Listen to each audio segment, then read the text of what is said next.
Hi, everyone. I'm Jim. Welcome to Great Books, Big Ideas. Thanks for joining the conversation. I just finished this book this morning, The Origins of Totalitarianism by Hannah Arendt. It's a Library of America edition that I bought about a year ago. I bought the slipcover edition with the insert. And I want to do an impressionistic review of this book. It's not going to be exhaustive. I'm just going to give you some quick takes on it and why I think it very well might be a great book. So, Origins of Totalitarianism, first published, I think, in 1948. And then a 1951 edition came out, then 1966, 68, and 73, different editions. The editors go in and explain the textual history, like Hannah Arendt changed some things.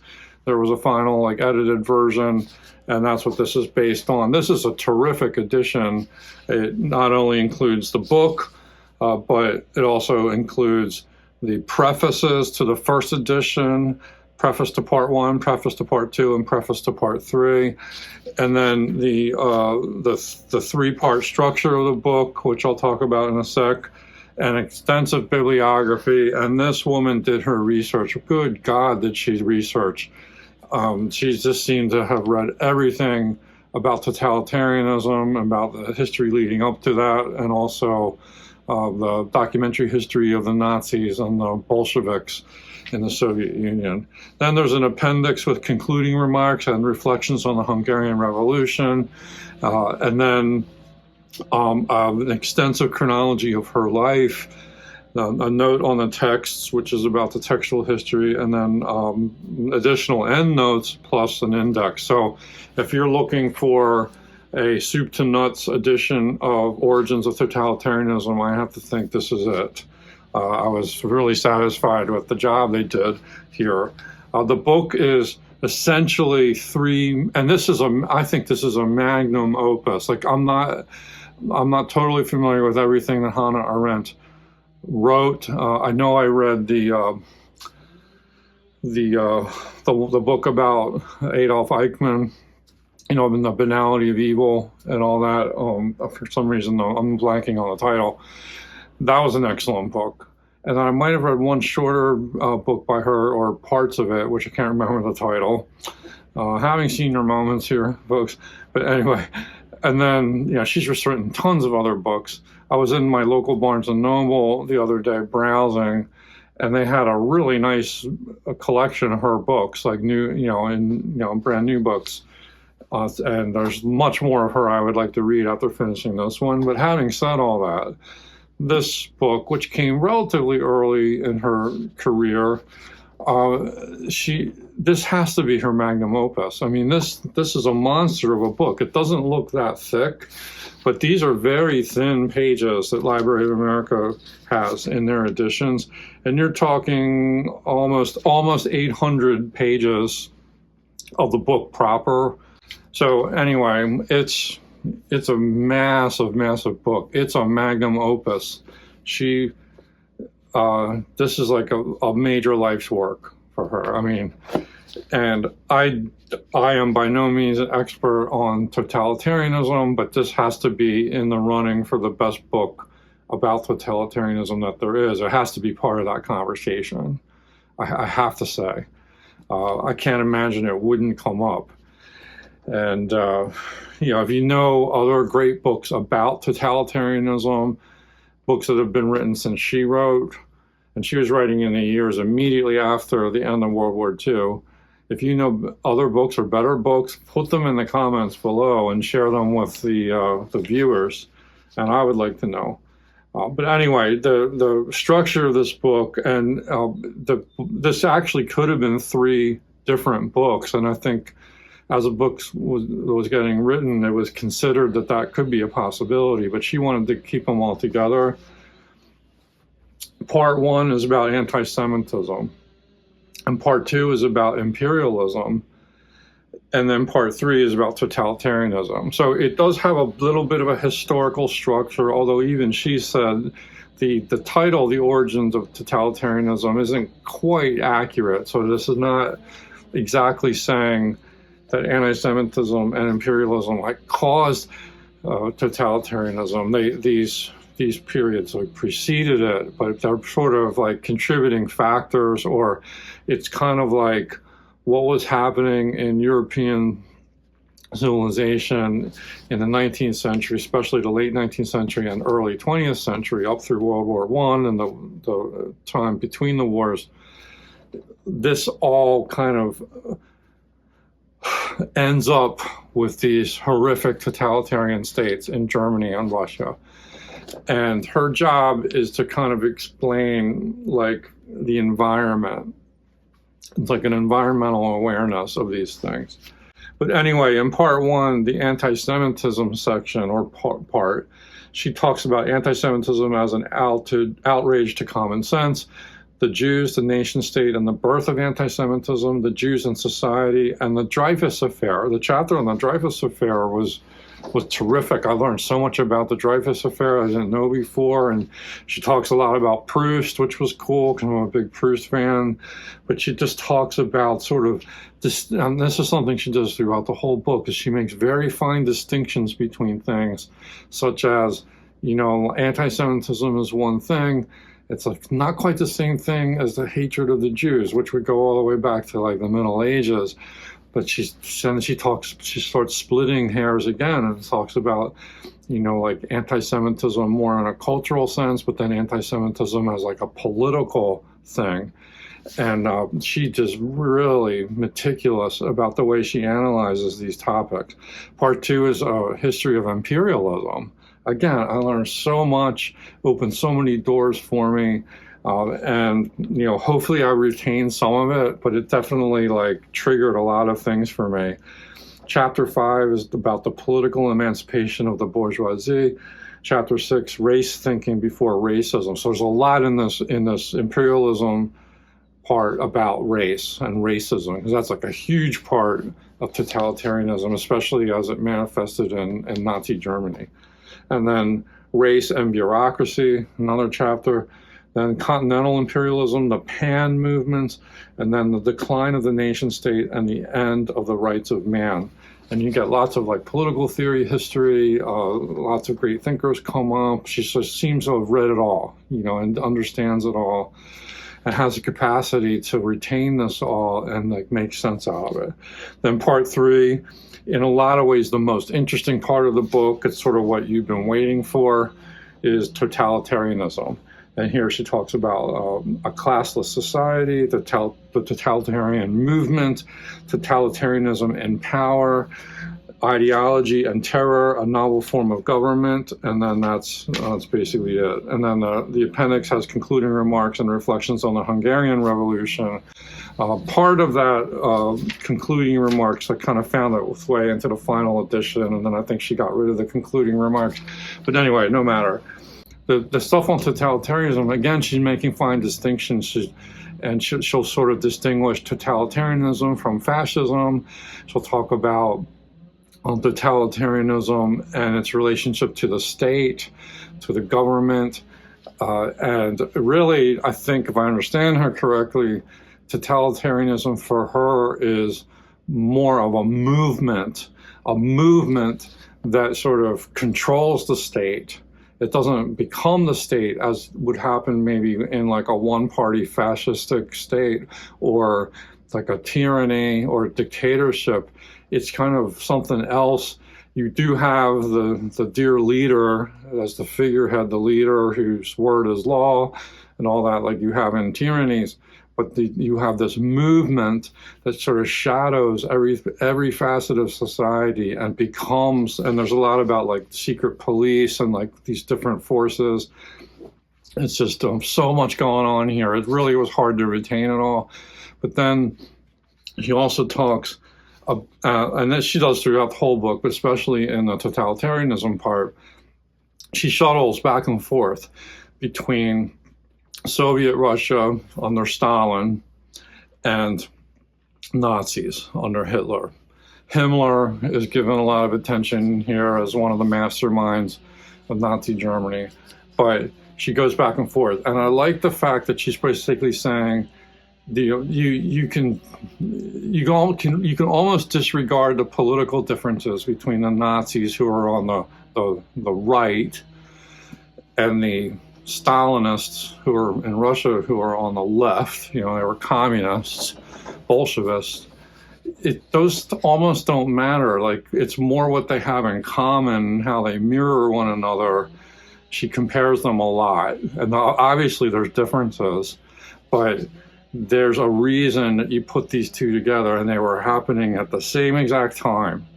The rise of Stalinist Russia, his complete takeover of the Soviet state, and his purging of all enemies. And then what was going on in Nazi Germany with the rise of Hitler, the Nazi Party. And this is these are movements, and that she's trying to understand what was happening, how horrific it was, the total lack of humanity that resulted from it.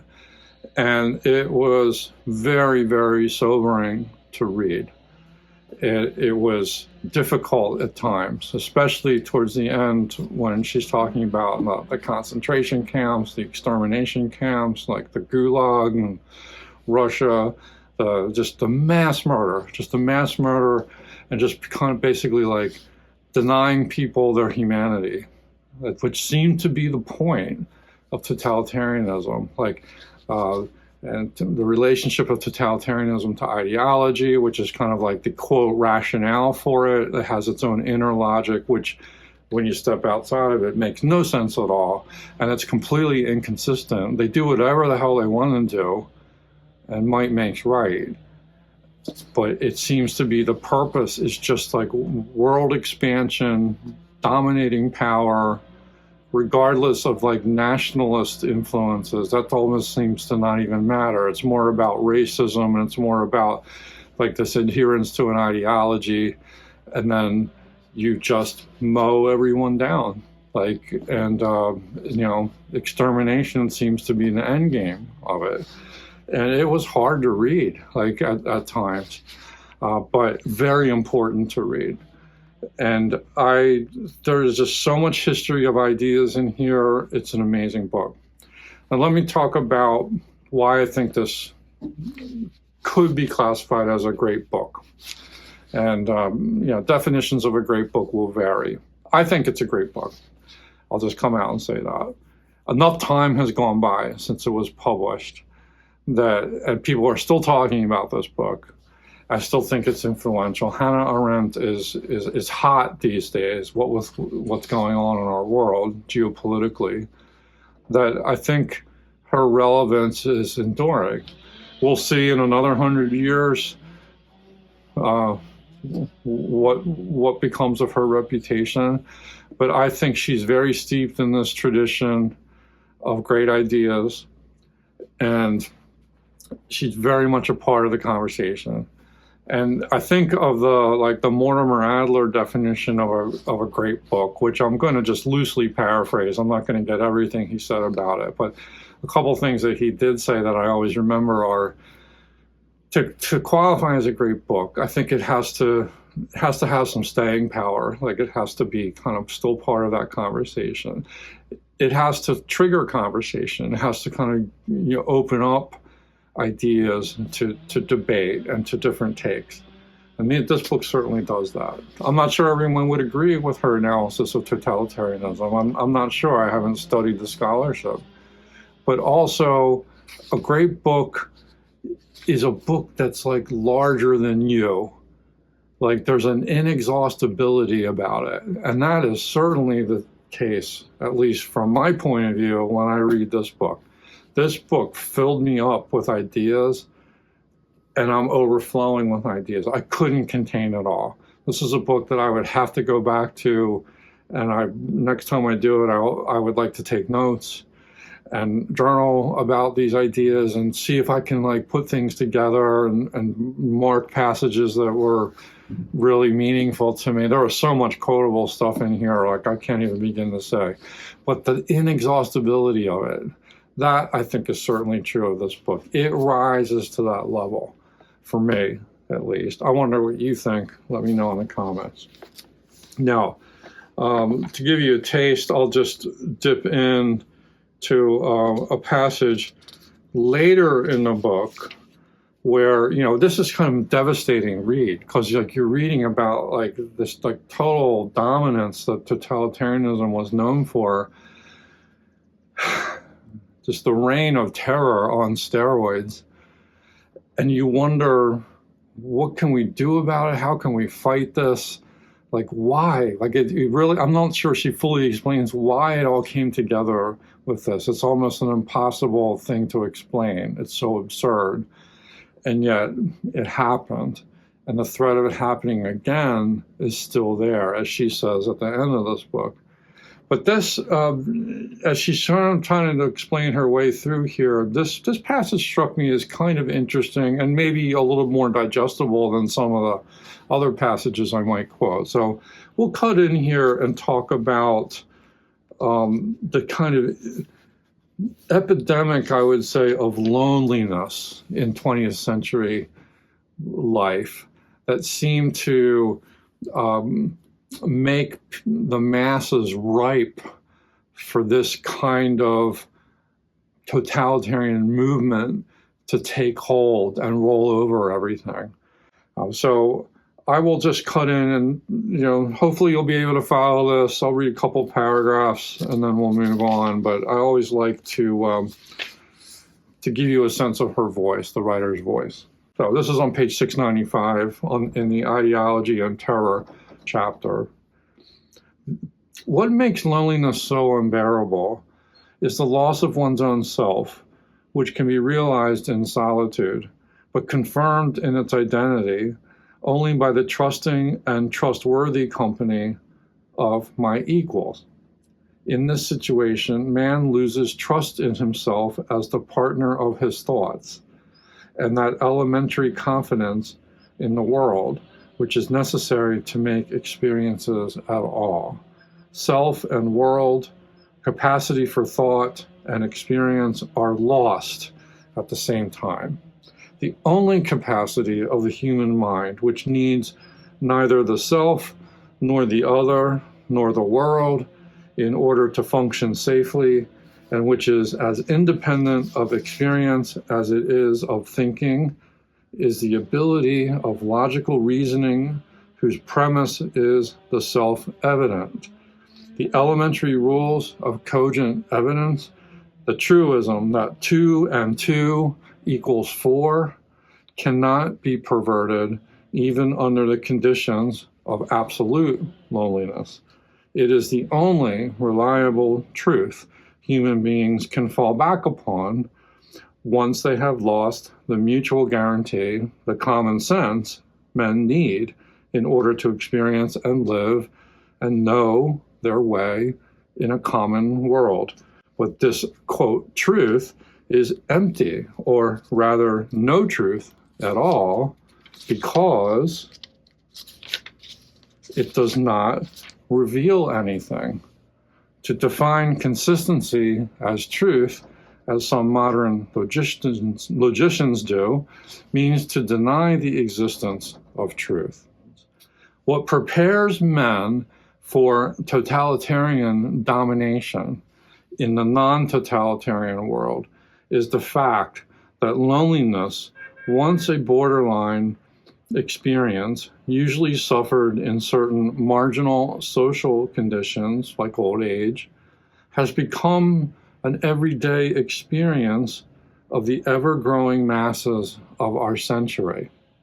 The merciless process into which totalitarianism drives and organizes the masses looks like a suicidal escape from this reality.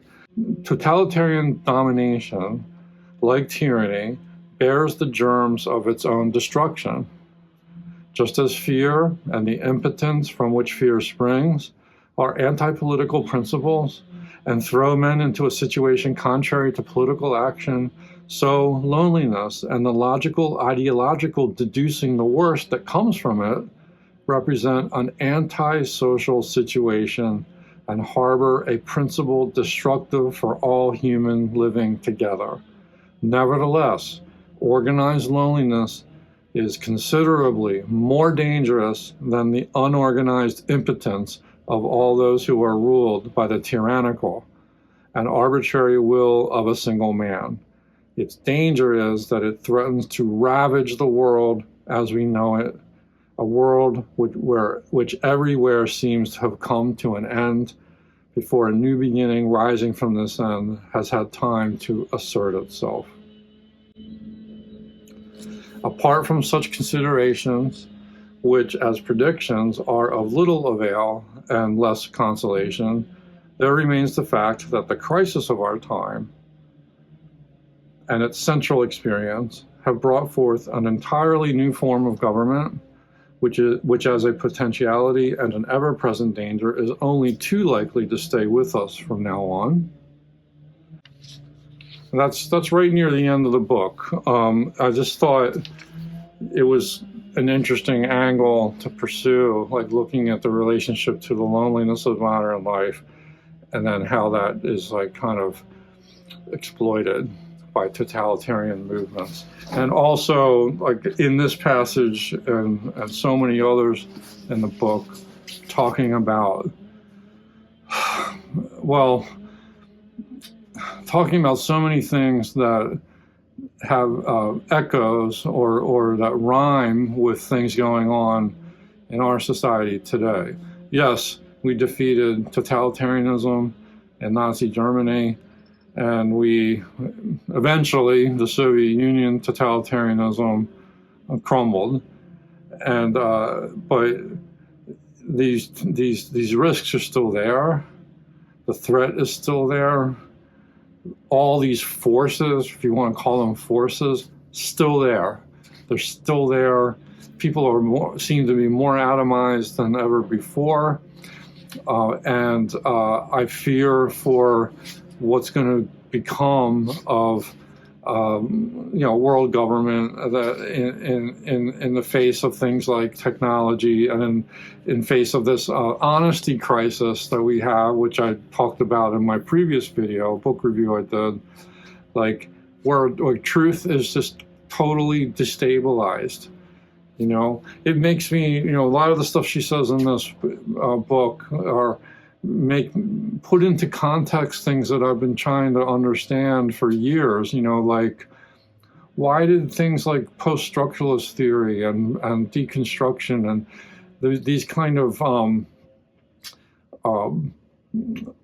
goal philosophies, nihilism, why did they take hold in the West, like in the latter part of the 20th century, in the wake of the World War II? And I think some of this stems from the, quote, logic of totalitarianism and the damage that it caused, where truth becomes almost beside the point, and then certain thinkers sort of run with that and try to make sense of that, and then concoct all kinds of, like, in some instances, pretty silly theories to explain that. And I think it's interesting, and it's interesting to see how different political movements developed, like since World War II, and I'm thinking particularly of America and what we're dealing with in these days, and some of the like tyrannical and totalitarian tendencies that we see in the movement called MAGA, right? It's a movement. It's not a party. It's a movement, and it's very race-based, race baiting, and like with sort of like secret polices and things that you might call someday concentration camps or internment camps or places to put people who you want to make go away. Like this all is talked about in this book, just as on a very large scale, but it was kind of uncanny at times, very disturbing, very concerning, Of course, I'm not totally connecting the dots here, because America is a very different country with a different history than what you find in like Germany and Russia.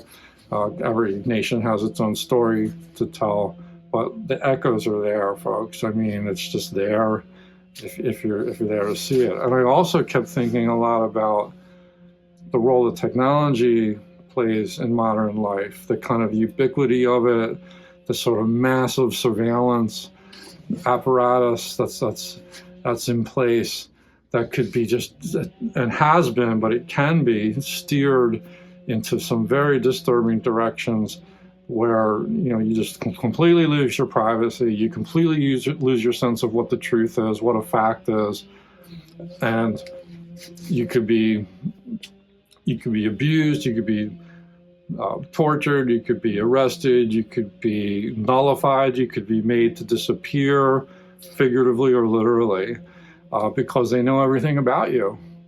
They know who all your friends are, all your social networks, your friends of friends, everything you're interested in. All that is filed away somewhere, just like the Soviets did in their police state in the totalitarian Russia, where you couldn't trust anybody. All this is just kind of eroded. So am I catastrophizing? Maybe. Snowballing? Yes. Going down the hill. But these are kind of the thoughts that were crossing my mind as I was reading through this just terrific book. A huge amount of respect for Hannah Arendt for what she put together here. It could not have been an easy book to write for a woman who herself had to flee the Nazis and get out of Germany, and came to America eventually.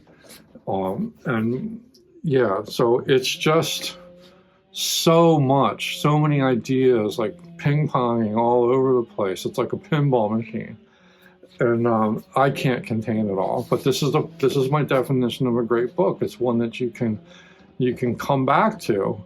You can come back to the well and get your fill again and learn something new. And like knowledge builds on knowledge. And we need to confront the horrors of the 20th century. And this book is a landmark in doing that, in trying to come to grips with the appalling thing that happened in Russia and Germany, and all the appalling things that happened in the imperialist age. Let's not let them off the hook. What is the threat of totalitarianism these days? Do you think it could happen again? What would it look like? I don't know. I think the threat is there for sure. Thanks for watching. We'll see you again soon, I hope. Bye-bye.